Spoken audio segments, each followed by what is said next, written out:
Thanks so much for joining us here on ANF Plus. I'm Joy Lim-Nakrin. We continue to follow the latest with Hurricane Milton, and I just want to show you some video from Florida's coast.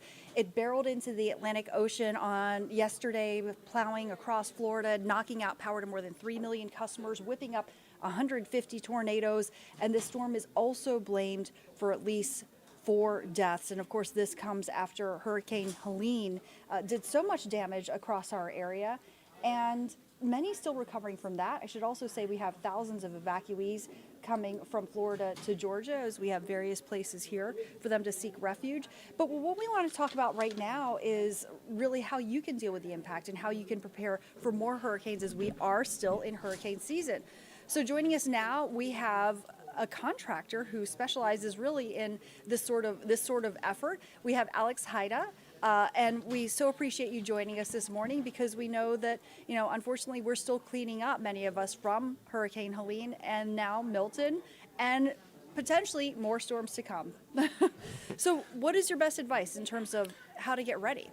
Well, Joy, it's great to be here, so thank you so much for having me on and giving the opportunity to kind of share some of these tips that can help people, because it's so painful seeing what so many of these individuals are going through with these storms happening. And as you just said, there's so many more storms potentially on the way behind these this season.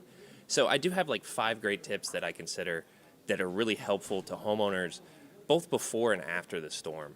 So like right out of the gate, one of the most important ones, especially here in Metro Atlanta, is really maintaining your gutters, your downspouts, and that sort of thing to keep the water away from your foundation. Okay, now that is something that is fairly easy, I think, for most of us to take care of, maintaining the gutters and downspouts, meaning you just want to make sure that everything's clear, that there's not debris and leaves, so that the water can flow away from your house. Is that correct? Yeah, so a lot of times you have the traditional thing like leaves in your gutters that cause clogs, but also once the downspouts and your water hits the ground, where is it going after that? Okay. So I see a lot of our clients that have, nice clean gutters. They may have a cover on top of it, but they're still having water issues against their foundation. And that's because once it hits the ground, it's not going anywhere. Mm-hmm. So that's where there's different things you can do to get the water further away from your home. Mm-hmm. Because if you have water pooling against it, that can lead to rot, that can lead to damage to your foundation. And a lot more issues can happen from the water than, let's say, just a wind damage over a storm blowing through. So it's really the long haul that you want to be thinking about. Exactly. So when you talk about giving some place for the water to go, what does that look like? What does that mean? So that's like doing, one of the best things is downspout extensions. So what that means is, hey, you got your vertical downspout coming down, mm-hmm. and then once it's on the ground, moving that away from your house. So there's some that you can go to a home improvement store and pick up, and they look like little accordions or slinkies that you can extend out. But a true professional like downspout extension is putting that into a smooth pipe and then moving it somewhere like downhill from your home. So sometimes that's towards the street. Maybe you have a creek or like a low part in your backyard. It's moving that water there. So it's getting as far as possible away from your foundation and your home when you have heavy rains. But not to your neighbor's home. That's not okay. Depends on how much you like them. Oh, gosh. So when we talk about before a storm, also, we want to secure outdoor items, right? Yeah, so that's one of the things that, down in Florida, they're a little bit more seasoned in it. I'm originally from Florida, and that was anytime a storm was coming, we're going around picking up all of our patio furniture, we're moving the trampoline, we're making sure there isn't anything out there that can blow around. But now that we're starting to see more and more of storms like this here in Metro Atlanta, it's one of those things that it's important for people to think about, that in heavy winds, anything that's left outside can become, flying debris and can damage your home, can damage your neighbor's home, can end up, a mile down the road. Mm-hmm, mm-hmm, mm-hmm. So with that, we want to go around, and if you've got a lot of patio furniture, or trampolines are the big one, they catch wind like you wouldn't believe, but getting them secured somewhere that they're not going to cause any damage to your home or your neighbors. Okay, so we know that one of the major issues that we see in major storms, especially when the ground gets saturated, is trees coming down. Maybe it's not a whole tree, maybe it could be limbs, branches, whatever the case is, but potentially very dangerous, potentially even deadly, we've seen in cases. A better case scenario, when they do come down, they actually cause damage to a home, right? So what do you do? I mean, how do you assess what could potentially come down and what could potentially be a hazard? So yeah, that's actually a great thing to bring up, is about the trees that are around your home. Because, Atlanta, we're the city of trees. There's trees all across Georgia, like a lot of pines. And if you've seen any of the video coming out of Augusta, like the biggest damage in Augusta is from downed trees. So really being able to identify what potential hazards you have around your house is important when it comes to trees. Okay, yeah, and you say to hire a licensed arborist, which of course would be the gold standard, but can we also use common sense to some degree to just really just take a moment and look and see, does that tree appear to be healthy? And maybe if I have questions, then I could think of calling an arborist. Yeah, that's a great point, because it's like not all of us can go out and just call an arborist and say, hey, come out and look at all my trees. Some of the best things to do would be to walk around your property and look for any signs of rot. So what that could be is maybe like mushrooms or anything growing around close at the base of your tree. That could be a sign of decay happening inside.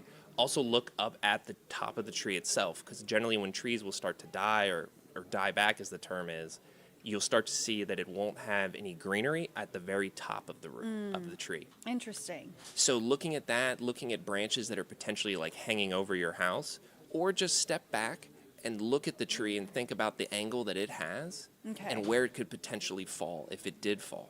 Okay, yeah, that is a really helpful point. When we talk about contractors who would come and help, maybe folks who you might get to look at the trees. Maybe it's folks who are there to clean up after a storm, or maybe to do the gutter extension that you were talking about. How do we choose somebody that we can trust? So one of the things that is really challenging with any post-storm cleanup is there's so many other people that show up to try to make money off of the storm that's happened. And unfortunately, that's a byproduct. They get a bad name in like the contractor and the tree industry. And it's important to try to figure out if the person you're dealing with is somebody that's like that, a fly-by-night operation that's just coming in to make a buck off other people's misery, or if it's a true professional that's there to help you. When you say, I know you said to be cautious of unusual payment requests. What do you mean by that? Yeah, so it's circling back around to, like earlier what I was saying, is like working with a good licensed contractor. So finding somebody that is following the rules, that gives you a little bit of protection. And what I mean by that is that, if you're working with a true licensed contractor, they're going to charge you fair rates for the work, and they're going to be held accountable if they don't finish through with the job and stuff like that, whereas those fly-by-nights don't have it. One of the quickest ways to identify a fly-by-night operation is they will ask for large amounts of money up front. So traditionally, a deposit of 20 to 30% for a project is a reasonable deposit to pay to a company to kind of hold your spot online, allow them to get materials and get stuff ready for you, whereas a lot of these fly-by-nights are asking for 50%, 60% up front. And unfortunately, we've got clients that have paid that to them, and then they've never heard anything ever again from those contractors. Yeah, that's really troubling.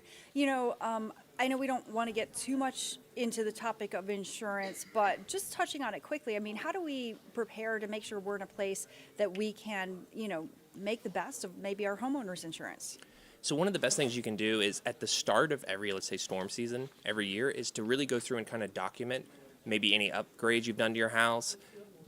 Best thing you can do is take a video and just walk through your home and say, hey, this is what's going on here, so that you have something to show the insurance company, because it's always an afterthought where you're standing there and maybe you've lost your home and you're wondering, okay, what did I have here? What's missing here? So taking video, good documentation before the season even starts is a great thing you can do.